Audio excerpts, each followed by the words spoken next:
le futur. Après le bug de l'an 2000, la civilisation a été éradiquée. Toutes les connaissances ont été perdues. Objection! Le personnage d'Henry Walton Jones Jr., alias Indiana Jones, fait partie intégrante de notre culture.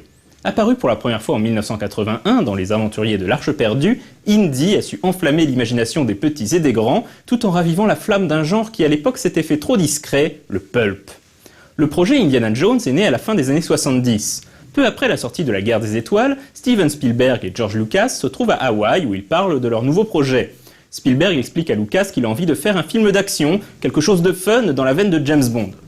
Il faut savoir que Spielberg rêvait de réaliser un James Bond, mais qu'à l'époque, seuls des réalisateurs britanniques pouvaient avoir cet honneur.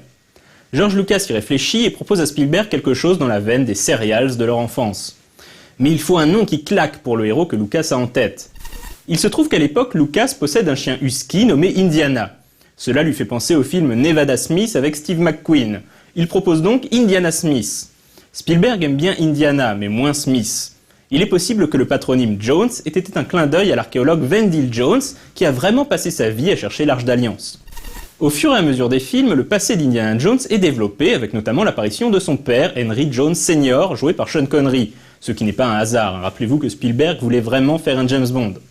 Surtout, la superbe mais peu connue série télé Les Aventures du jeune Indiana Jones chronique la tumultueuse enfance puis l'adolescence de l'aventurier. La série a connu 3 saisons, et les épisodes d'une saison 4 étaient déjà pitchés. On y aurait notamment vu la rencontre entre Indy et un certain Abner Ravenwood, ainsi que son amitié avec un jeune archéologue français, René Belloc. Amitié qui tourne court lorsque Belloc revend un crâne de cristal inestimable au marché noir. George Lucas fut très frustré de ne pas pouvoir faire cette saison 4 à l'époque, et ne parvint jamais à renoncer à son envie de raconter une histoire avec les fameux crânes de cristal, et on connaît le résultat.